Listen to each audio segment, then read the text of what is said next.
So I wouldn't call Rob a mentor. What I would call Rob was somebody who serendipitously stood in front of me, and Rob actually figured out the SEO algorithm himself through reverse engineering what he saw.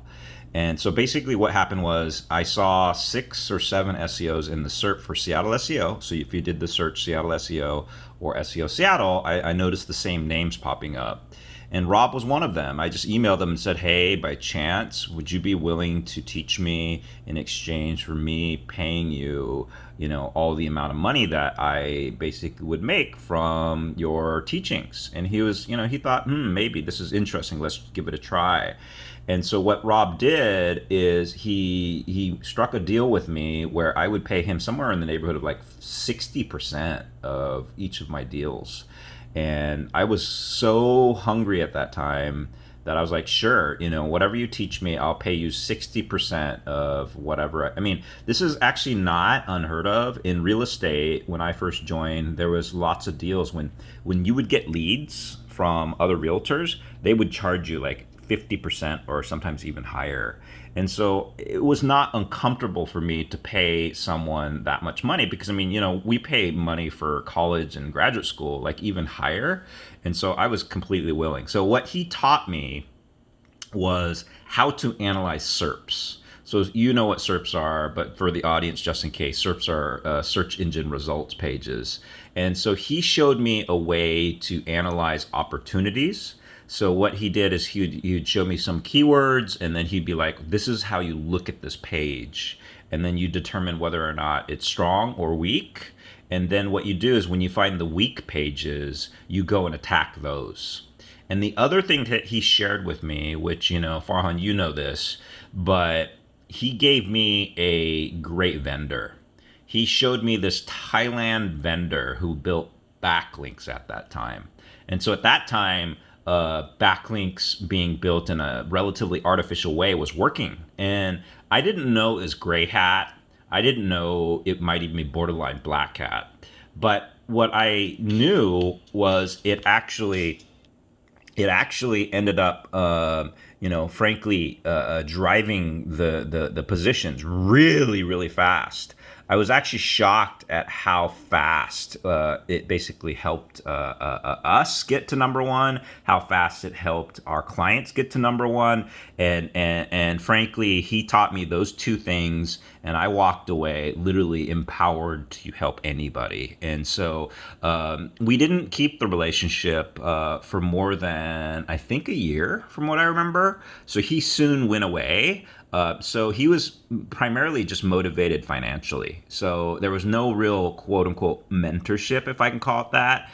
It was mainly just teaching me his secret sauce, and then I left.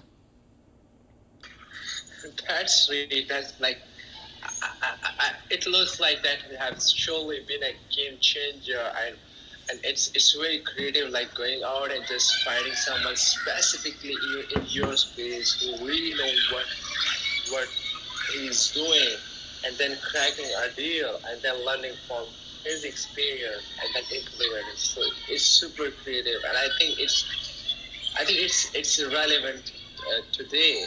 Like anyone can do that. They can just go on and just find someone in their space and just uh, spend some money, invest some money to just shorten that journey and just get results relatively early. And like one thing that has changed the way I do business is that I have a very small network of entrepreneurs plus a small network of SEOs, like 4 or 5 entrepreneurs. Two of them are my cousins, three of them are my friends, and we know each other for the last 10 years or so, and we do weekly calls, or we just meet on weekends, learn from each other what you have been doing. They always have, and we need a second opinion making those bigger decisions. So I think like relationships and these small, some people call it mastermind or mentorship or consultant or entrepreneurs, whatever you call it, but just having those people who really know what they are doing and having their input on whatever you are doing, it could definitely be a game changer. Uh, Brandon, one thing I have a lot of respect for you and for all the practitioners that that they really spend the time doing things, getting their hands dirty instead of just shouting on Twitter or somewhere else. So, so you're a practitioner. You are already ranking on some very competitive keywords. Uh, like, tell us a bit about how did you rank for these competitive keywords? What was your secret sauce? Like, or two, three things.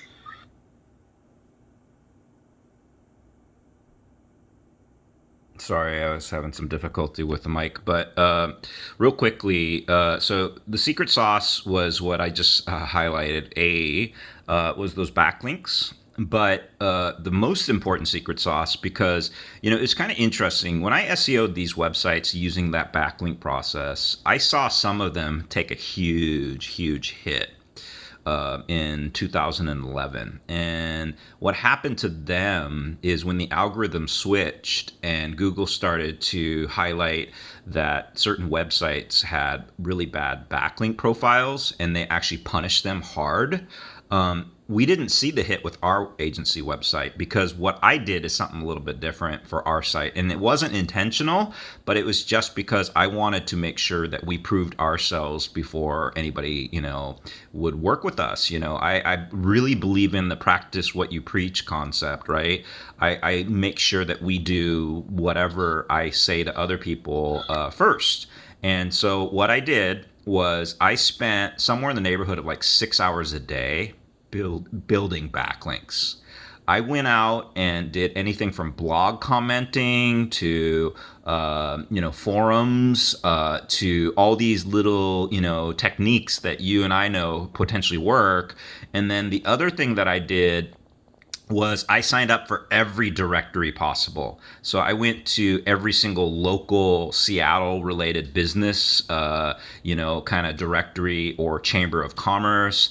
I found everything possible that related to, the various different, categories that you would, associate with backlinks, like for example, eventually social media became a huge component. If I could, I would donate money to little organizations that potentially had backlinks to us. I paid for a few that made sense at the time. I was actually originally a DMOZ directory, I can't remember what title they gave us at the time, but DMOZ was one of the most domain friendly sites at the time. DMOZ, I think it had somewhere in the neighborhood of a page rank or an authority of like 9 out of 10. And because they accepted me as an editor, I had this power and ability to basically give other websites backlink juice that nobody else really had unless you became an editor of DMOZ. So I literally went and researched the hell out of the internet. And because I actually found every single opportunity, nobody has been able to repeat what I've done in our specific area in Seattle. And so to this day, we still rank number one, after all that work and just tiny bits of updates over the past 10, 11 years. And so it's mostly been backlinks that has kept us there. The other element was something that any SEO can do, but it requires a lot of, frankly, relationship building, and that is working with your clients.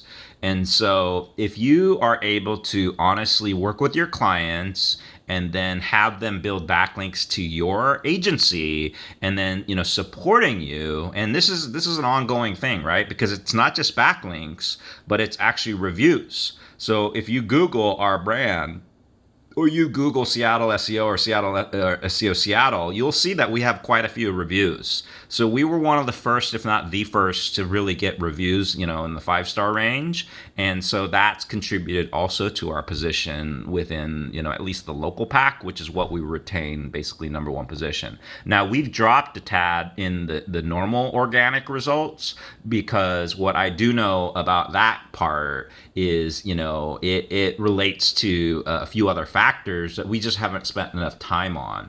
So, the secret sauce is across the board, but I would say the secret sauce are two things in particular besides the backlinks, and that is one, you work your ass harder than anybody else. Because if you don't work harder, these other SEOs are willing to work harder than you.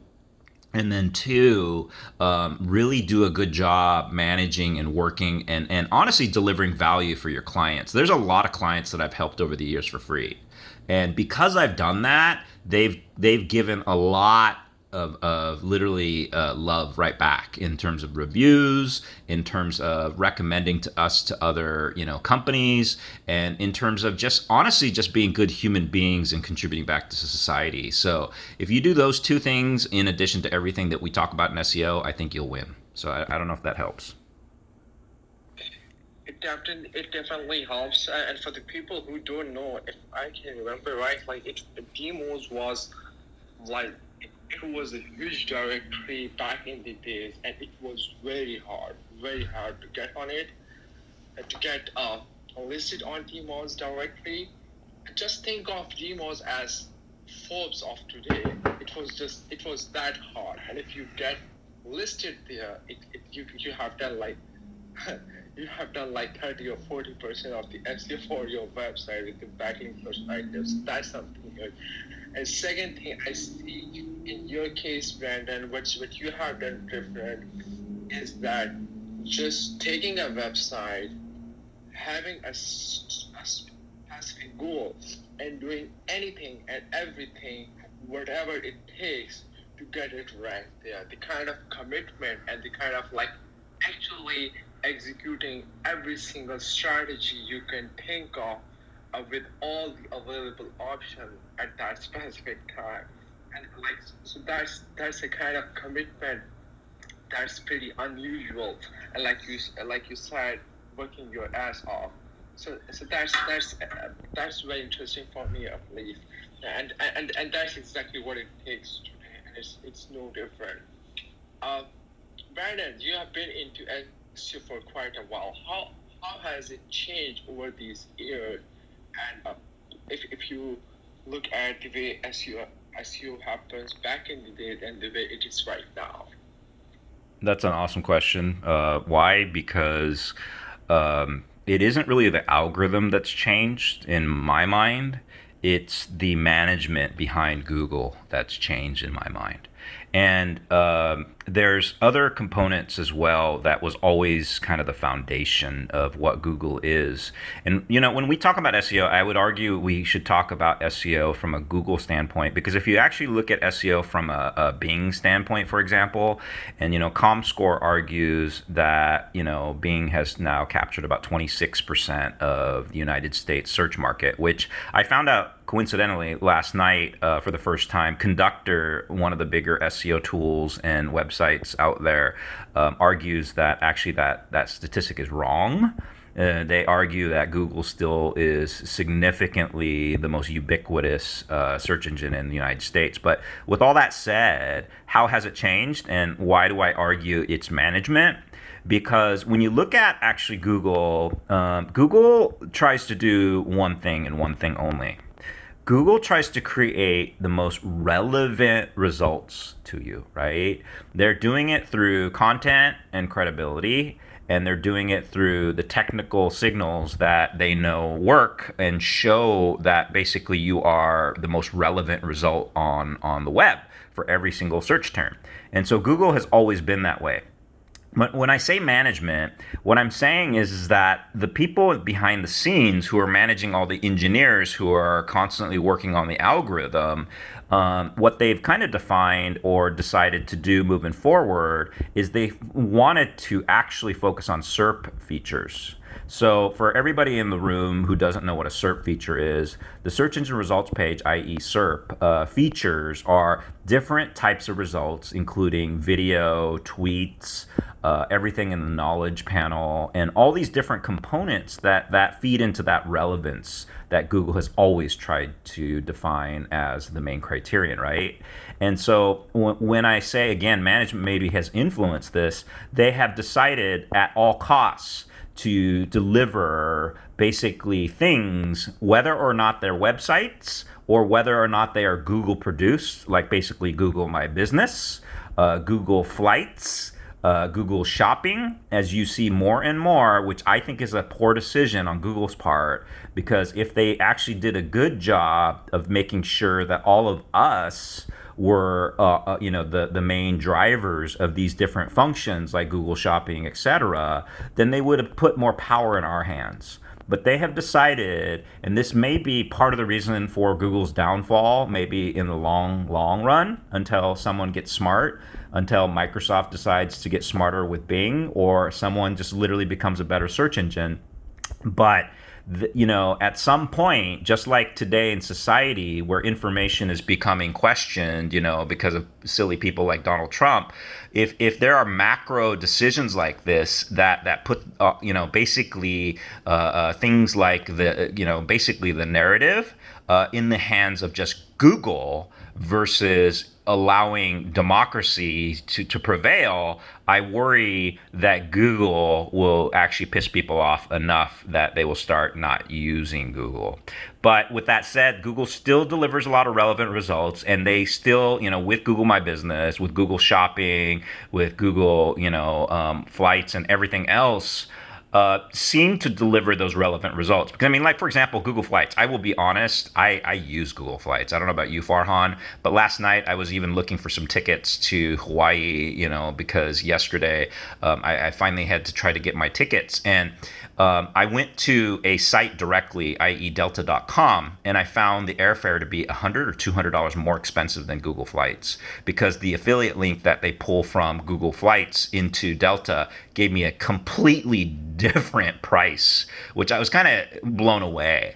So Google is winning, and Google is still delivering those relevant results. The question is whether or not Google continues to go down this path, and they do not, let like us as service providers, as companies who are smaller, or even bigger companies, get pissed at Google for not, because Expedia hates Google now. I don't know if anybody knows that, but Expedia is one of the biggest companies that lost because Google's flights, right?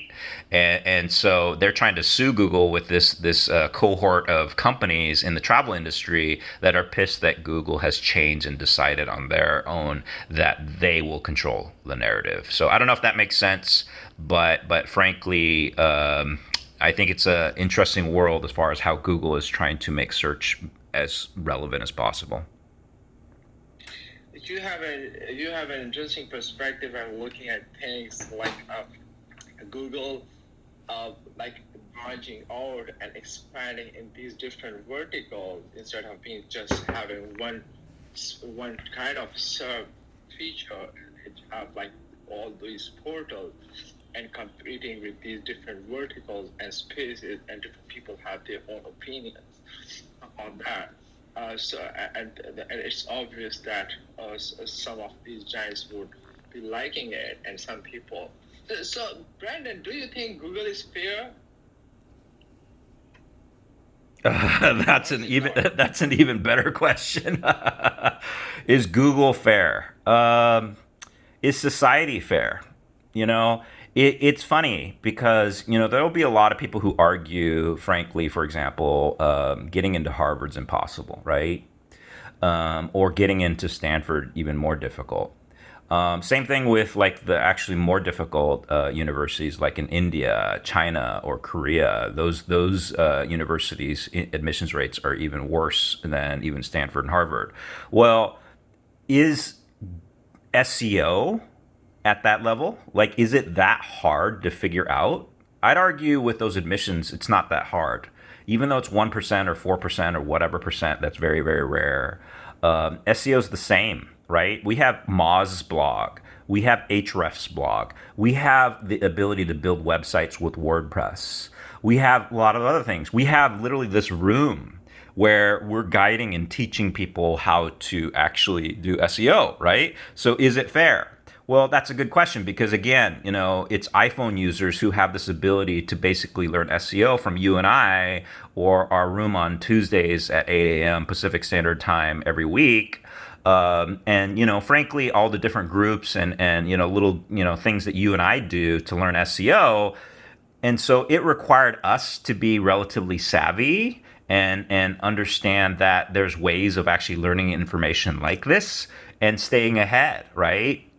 If it weren't for you and I, talking to our friends or family or whoever it is to kind of compete with in life, then maybe we wouldn't be at the forefront. I'll be honest, I've been preaching for literally those 17 years a lot. And I tell everybody, are you kidding me? Do you not pay attention to SEO? Like, do you not know how Jeff Bezos has become the richest person on the planet? I mean, do you not know that Rich Barton has repeated his SEO success 3 times at Expedia, then Zillow, which has literally disrupted the entire real estate industry, and then now with Glassdoor, with jobs and basically salary information? Do you not know that SEO blows the shit out of everything? Like literally, it's the number one source of traffic. Do you not realize that honestly, any company in the world can become Amazon if you take SEO seriously? Like I don't understand, why people don't take this more seriously. And so here I am preaching and shouting into people's faces all the time, like, come on, like seriously, take this seriously. And yet they don't listen. So is it fair? Well, is it funny enough? These people are not listening. And so I would say it's completely fair. Now, is Google fair? I can tell you one thing. Google is really funny with their different departments, like their Google My Business department, right? You can reach out to Google My Business to change things, edit things, and improve things, and you got to be aggressive in some cases to make your Google My Business show up if they deem your Google My Business account or your application as wrong or misaligned or whatever, and in those cases it feels unfair, but I've never lost with making a claim or anything. And so I would say if I can do it, anybody else can do it. But I don't know. I mean, are you and I different? Are we better? I can't say. But what I can say is those options exist, but you got to be hungry. You got to be voracious at whatever you do with Google. And if you don't, and you sit back and you let basically Google control things, then it's unfair. But again, that question of fairness versus unfairness, that's a very subjective term. So I don't know if that addresses. I love the way you are evangelizing SEO and you're just pushing people to just give it a shot, at least consider it, and just all of these huge case studies of all these giants and unicorns made it to the top. And obviously, undebatably, SEO was one of the, I would say, at least one of the driving factor for Amazon and Glassdoor and all these websites. And I really want to ask this. So, like, when we are discussing SEO in these SEO rooms, or you see a couple of articles, just think of someone considering SEO for their business, a small business, or someone who is just jumping into the SEO space and trying to learn it and build a career in this space. And they listen to us on these Clubhouse rooms. They read an article somewhere. So there's a lot of information. A lot of time it's overwhelming, and it might confuse some people at some point that I don't know where to start. And is it really worth it or not? And how hard it is. So, like, practically speaking, someone have that very beginner level knowledge, and considering SEO, how hard it is, and like, is it like just learning coding, and that would take a couple of years? Is it like learning a language that would probably take maybe at least a couple of months? And how hard it is and how doable it is when we actually talk about like practicing it right from today or next week or so? Again, great question. So when I first joined the ranks of trying to become an SEO back in 2010, I had already spent 2 iterations, both at the real estate company and also I led an education company, frankly, grow from a handful of schools to 16, from 500 students to about 7,000 within 3 years. And part of the reason for that success is I revamped the entire training and also the recruiting process through SEO. And when I did, it gave us these vast opportunities to, frankly, move our business to that level of success. So what happened was in that process is I refined my knowledge. Now, I speak to that because that was a 7 year journey, sorry, 6 years, sorry, 6 years. And it was a 6 year journey where I sporadically jumped in and out of SEO to try to understand. But I didn't do it seriously. I literally would take a little bit here from Moz. It was called SEO Moz originally. And then I would apply it here and there with WordPress websites. But I didn't put like all my effort and my love into this, thing until frankly 2010. It was a good 2 to 3 months with Rob that I literally put everything, my heart, my blood, my sweat, my tears, into this thing, and it worked. And so to be honest, SEO can come to you within, in my opinion, within a few months, or it could be years. But it really depends on whether or not you put your heart into it. And if you do put your heart into it and you do listen very carefully and you do apply a lot of the things that you and I talk about and Rob talks about and Shelly and Jonathan and Paige, who are absolutely amazing and very generous, by the way. I'm still shocked to this day at how kind these souls are. I mean, Shelly's considered one of the top 140 SEOs in the country, if not the world. Paige, runs SEO at Netflix. I mean, literally Netflix, right? And Rob has become a revolutionary person in the whole industry in a lot of ways. And Jonathan has worked at Nissan and had basically SEO for many of these other companies. And you know who I'm talking about, but for the audience, just in case, every morning at 8 a.m., we sit on stage and we deliver gems and literally insights that took us years to figure out in minutes, right? It might be hard and overwhelming at first, but once you listen, you apply, and basically use these quote unquote secrets, you advance your abilities to do SEO in a way that's so much more efficient than we learned, personally. It's whether or not you trust us. And I wouldn't trust us 100%. To be honest, I teach kids every day. And the first rule I tell my students all the time is do not trust your teacher. I tell them all the time, it's imperative that you are critical thinkers, right? And that you always vet that information. But, frankly, you also have to use your gut and trust authorities and people who seem to know what they're talking about and listen carefully, intently. And potentially, if you do, and if you pick the right people to listen to, like, for example, I don't know if you see Nisha on stage.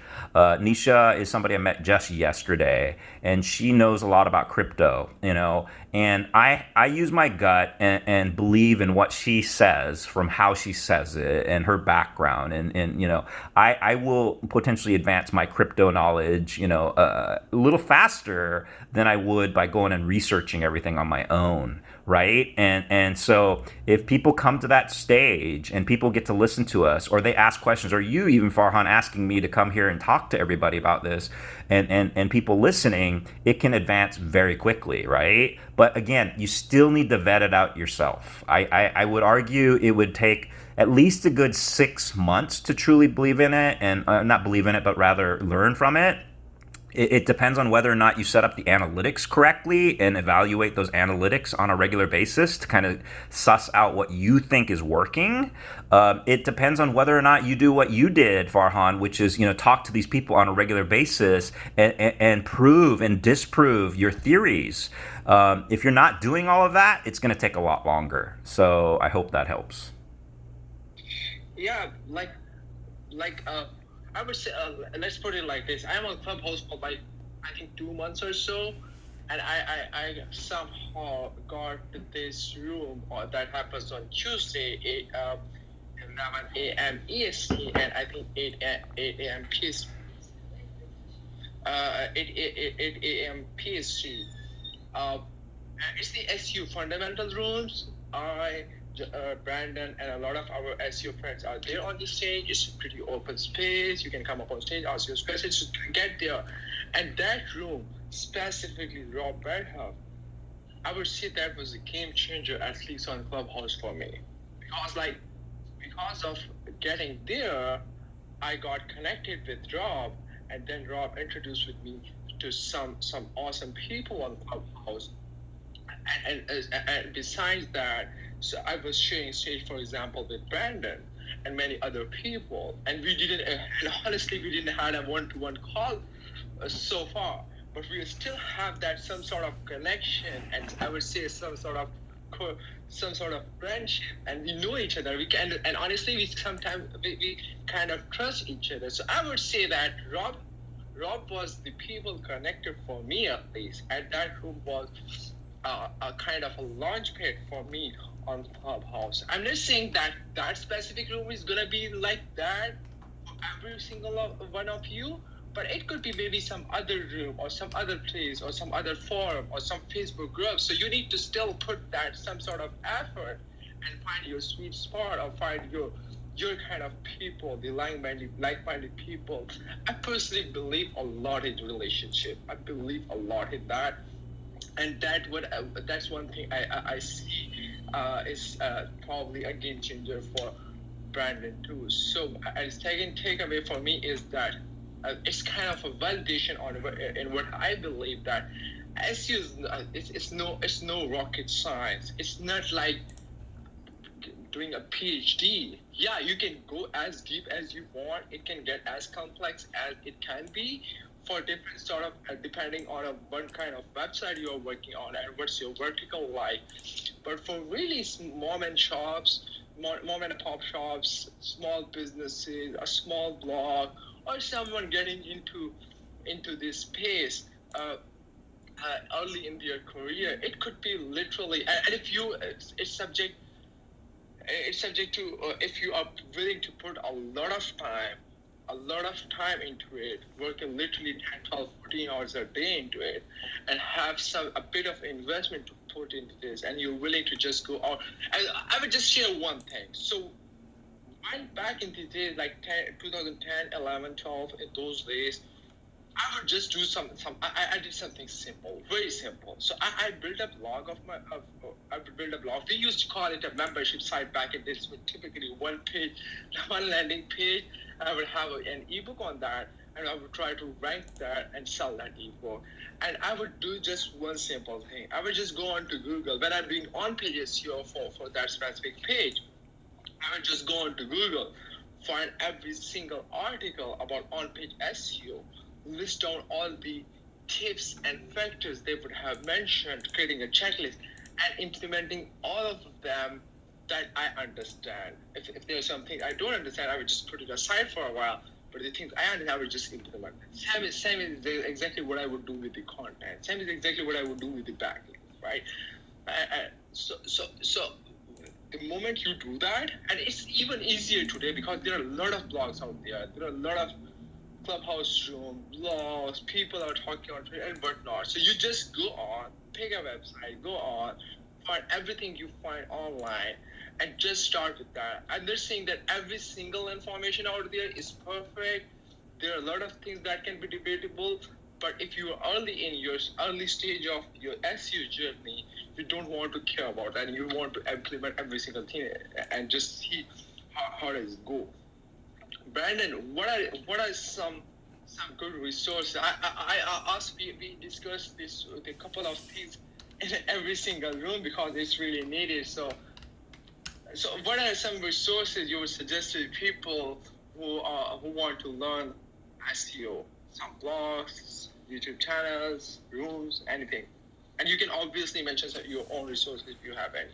Yeah, no, I mean, I don't. To be honest, I don't preach, frankly, my own resources because I mean they're found every day because of SEO, right? So I don't even need to say it. People are searching for it and they find it, so I don't worry about that. But what I would say is, and I've said it already, but Clubhouse, in my opinion, is probably the best resource right now on the web. Why? Because you can go up and ask questions right now very specifically to your knowledge base, if if it's lacking or not.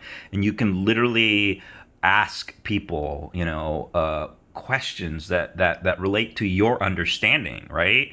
And so, and then what I would say is then you have this entire gamut of opportunities after that when you don't know and have gaps in your knowledge to just literally Google everything, right? But if people want websites, if they want videos, I can just tell you straight up that you should go to SEO Moz's, or rather Moz's Learning Center. It explains SEO in probably the most basic and clear way, I would argue, in the entire world. So you should do that. That's number one. Number two is you should find people who resonate with you in terms of how they explain it. And I would say here on Clubhouse, but also YouTube's become ubiquitous or better at basically getting a lot of people who are trying to take advantage of it right now. And what I would say is if you're trying to learn any subject, always attack an industry or area where it's basically nascent, right? It's in the early stages, just like here in Clubhouse or YouTube to a certain degree, or other communities and forums, etc. Why? Because you have people giving away information that they would charge $800, $900 an hour for free, and you just vet and figure out who are those right people to follow and basically listen to, because once you do, you are getting a better education than frankly any master's or PhD or life experience will give you, because you hit the time and serendipitously you hit that opportunity in a way that nobody else did, right? Or very few. And so right now Clubhouse is where it's at, in my opinion, because again, you get to literally ask people, straight up. And I don't know if you want to let anybody from the audience, ask any questions here in a little bit, but it really is this really distinct opportunity to frankly just ask, right? And then the rest of it comes, into play, where you can just Google everything, because Google's done actually a pretty good job. So even though I criticize Google in terms of some of, its future decisions, Google is delivering the most relevant results. And so if you search anything and find the right permutations, I would say the third thing to add, or if it's third or whatever the case may be, is go and look at Keyword Planner and then start to put in some phrases like, how to learn SEO, SEO basics, SEO 101, right? What do you do SEO with video, right? And just search all these different phrases and then go and frankly check out those resources, because Google has listed basically the proper resources. And then one thing that I would argue in all my years of teaching and education is go and teach it yourself. Because if you teach it, you will learn so much more than anybody else. Why? Because teachers are the number one recipients of learning. I don't know if you know this, but statistically, the number one method in learning anything is teaching it, right? And you might think, oh, okay, how could I go and teach SEO? Like, I don't know anything about SEO. No, but if you're forced to get in front of an audience and tell them something that you don't know, oh my God, you will pressure yourself to learn it. And whether or not you succeed or not is another question, but I would argue you're going to succeed at one thing, and that is learning that material or content more than anything you've ever learned in your life. Great. Brandon,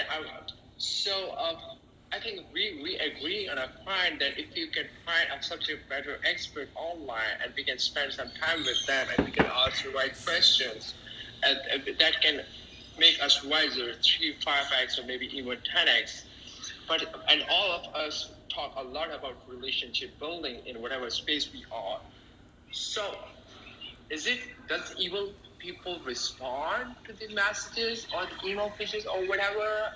And what's the right way to finding the people is easy, but getting that respond to your message or email and interacting with you and spending time with you is hard. So any tips on that? Yeah, my number one tip with learning information or garnering information, and it's something that I practiced since I've been young. I don't know if it's natural or if it's just something that I believe in, and that is just be a good person. Don't be selfish. And in your communication style, don't show selfish, signals. If you show selfish signals, like basically you approach somebody and go, I want, I want, I want, you're telling the other person like it's about you. right? And what you should be doing is, hi, my name is. I know this is bothering you. This is probably wasting a lot of your time. I'm really, really sorry. Please forgive me. But I'm a weak. I am learning. I am a novice at this, and show your humility. Which if you ever follow me, you'll get to see that my Instagram handle is humility HYU because that's my middle name. But if you operate off of a humble and a unselfish paradigm in how you operate as a human, you will get more benefits out of this world than anything else. So number one is be that person. Number two is just give and give and give some more. And then you will return. So what you say to these other people that you're asking for information is, how can I help you? What can I do for you to make your life easier? And then maybe these people will be incentivized. Also, let's be honest. The third thing is everybody has an ego. One of the things I've actually done with every single individual that I meet for the first time, that I know is in a position of power and I haven't talked to them, like it's a cold call basically, is the first thing I say, which, and I really mean it a lot of times when I reach out to them, is like, wow, you're an amazing person. Like, I can't believe, and don't use generic stuff. Don't just say you're beautiful, you're amazing in these generic ways, but point out something very specifically that they actually did, right? Because they actually did something that resonated with you, something that basically improved the world in some way, and they will literally go, oh my God. I mean, I can show you a very distinct reach out on LinkedIn for this very, very successful venture capitalist here in LA. When I heard her on literally about 9 or 10 podcasts, I was blown away. I thought she was the most amazing person when I listened to her. And the first thing I said to her is, oh my God, you made my day. Like what you said specifically, and I addressed it very specifically. And she didn't question me. She didn't think I was some spam on LinkedIn. She responded right away. And what she did was said, this made my day. And she automatically, LinkedIn connected with me. And this, it's not easy to get someone to even, link in with you sometimes on LinkedIn because there's so much spam these days. And so when you want to get someone's help, don't show selfish signals, and just ideally just be a good person, because if you are, people want to help you. People will answer your questions immediately. So that would be my number one tip. Those were some gold nuggets. I would come back to Hasib. He's with us on stage. But before that, I have a couple of things I would like to share here. One thing is that every time you reach out, you don't spam, like Brandon mentioned. Second thing is there's always something uh, there's always something you have that you might not know, and you have to find out what you can give to people. It could be anything. Even if you are way early in your career, or in a specific space, you can just say that, hey, I'm just starting out, I need help. And a lot of, at least some people are going to, they would be willing to help. And the third thing, that's a bit harder, but if you can make it, that's going to be a game changer for you. And that's if you have something really solid, very solid, something very beneficial for people, and if you can give that to people, and if that's something that can feed people's ego, it would be even better. Like if you can, if you have a, if you are a people connector, for example, and you know a lot of people in a specific space, and you reach out to someone, and they have an idea that this person is connected there, and he can probably make a couple of introductions in that space. That could be something that would make people interested to talk to you more, and things like that. So just find out what exactly can you give, and that can potentially help that people, and those people should also be interested in that specific thing. So these are a couple of things, and at some point of the time, it's also a number game. Like, you don't know that whether this person is going to respond or not. So if you just maybe reach out to more people, that obviously don't mean that just writing a shitty spammy email, all of us receive a dozen of them every single day. It's just writing it with your two bare hands and just spending 5-10 minutes or so researching about them, and picking that specific thing you like about them, or that changed your that made your day, or that changed your life, or that could be something interesting for you, because people love to be appreciated. Hi Hasib, how are you? Hasib is, by the way, Hasib is a friend. He have very strong background. He's in the startup space for a while. He built one of, I think, the first Bitcoin ATM. Hasib, how are you? I'm pretty good.